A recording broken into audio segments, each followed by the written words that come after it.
วัสดีครับเพื่อนๆครับวันนี้จะมาทำมะม่วงหาวมะนาวโหนะครับเชื่อมสำรสนะครับผมนะเดี๋ยวมาชมด้วยกันเลยเนาะนะครับผมนะครับ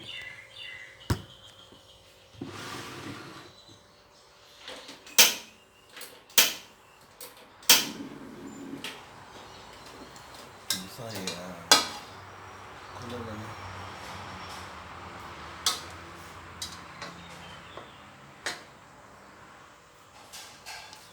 ใส่น้ำตาลปี๊บนะครับใส่เบสเซนะครับลงไปนิดหน่อยนะครับผมนะใส่แป้งครับมันเหนียวนะครับผมใส่น้ำเล็กน้อยนะครับผมนะครับ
ลืมกดไฟนะครับผมครับ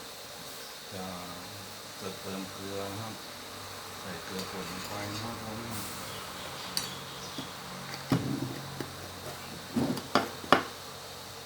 นี่พริกขี้หนูแดงนะครับซอยนะครับผม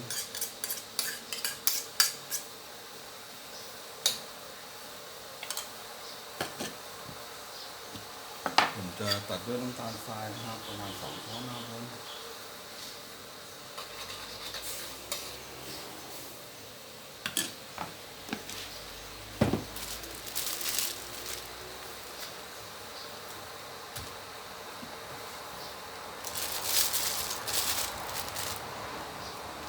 จะใส่กุ้งแห้งฝอยน้ำกุ้งแห้งแดงนะครับเพื่อความหอมนะครับผม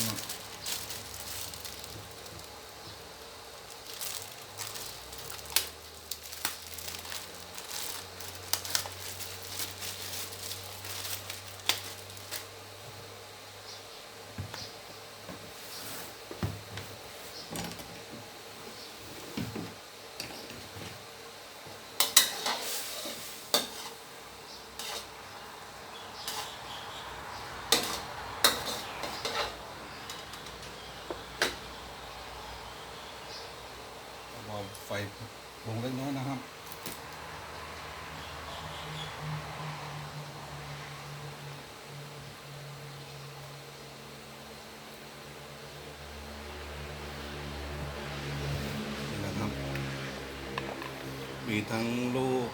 แก่จัดนะครับแล้วก็ลูกกำลังกินเลยนะครับผมนะครับมีหลายสีสันเลยนะครับผมล้างน้ำนะครับผึ่งน้ำจนแห้งเลยนะครับผม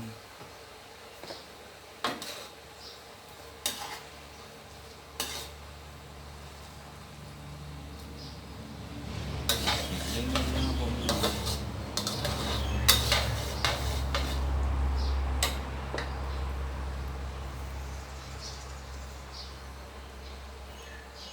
ให้เขาเดือดได้ที่เลยนะครับผมครับให้มีความเหนียวนะครับของน้ำปลานะครับผมใครสนใจอยากลองทำนะครับได้เลยนะครับผม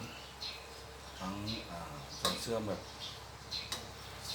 ของผลไม้ชะอีนะครับมุกของร้องนะครับผมผลไม้สดนะครับได้หมดเลยนะครับผมนะ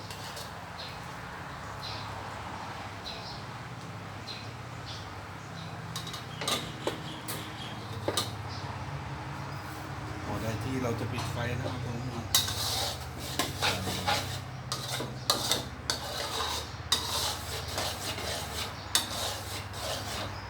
วันนั้นเราก็จะคนให้น้ำตาลมันเย็นลงเล็กน้อยนะครับผมเราจะไปเอาผลไม้นะครับเราไปเชื่อมเลยนะครับจะได้ทำเพราะน้ำตาลจะร้อนนะครับระดับไฟก็คืนนะครับคืนให้น้ำตาลเย็นสักพักนึงนะครับเริ่มอุ่นๆนะครับเราถึงจะเอาผลไม้ไปคลุกเลยเป็นการเชื่อมครับ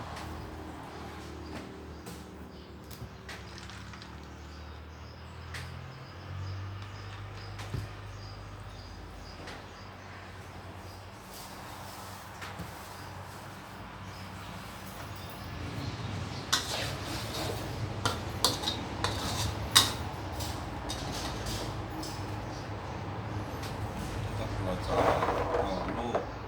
พวงหาวนะครับลงไปคลุกเลยนะครับ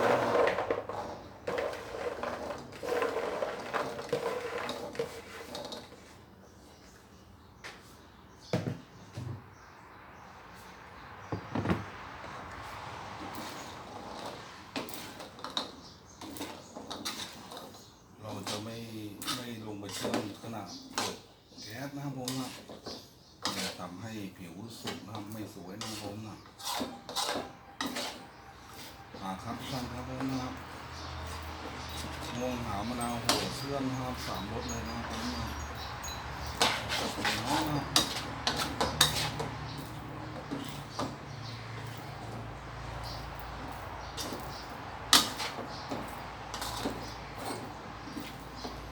เหนียวเลยนะครับทุกท่านครับผมนะอร่อยแน่นอนนะครับเป็นคนนี้นะครับผมนะ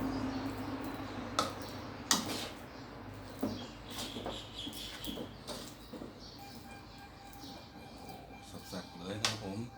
เดี๋ยวเรามาใส่จานนะครับตักเสิร์ฟกันเลยนะครับผมเนาะ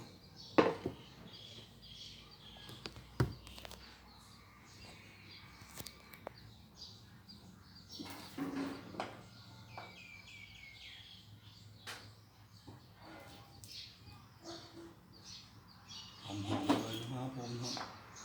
เหนียวๆเลยนะครับผมเนาะ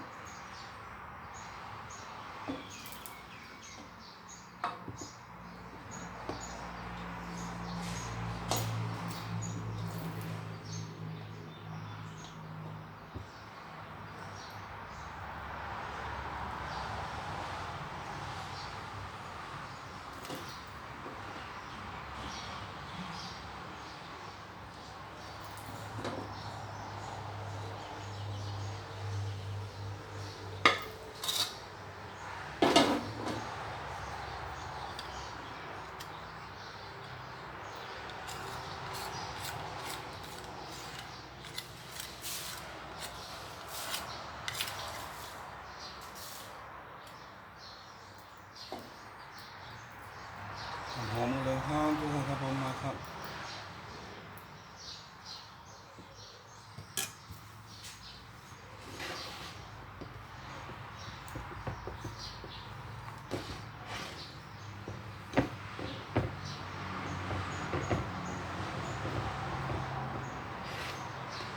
กับตานิดนึงนะครับผมครับมาครับท่านครับผมครับร้อนๆกันเลยนะครับผมมาครับทุกท่านครับผมมะม่วงหาวมะนาวโหเชื่อมสามรสนะครับผมแซ่บๆเลยเนาะนะครับทุกท่านครับมาครับ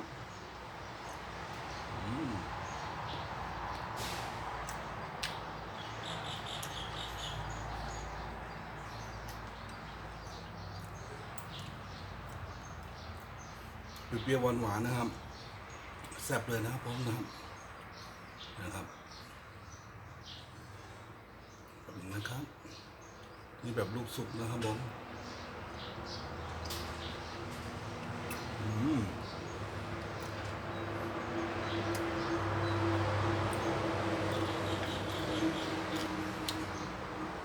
แซ่บๆกันเลยนะครับผมนะครับ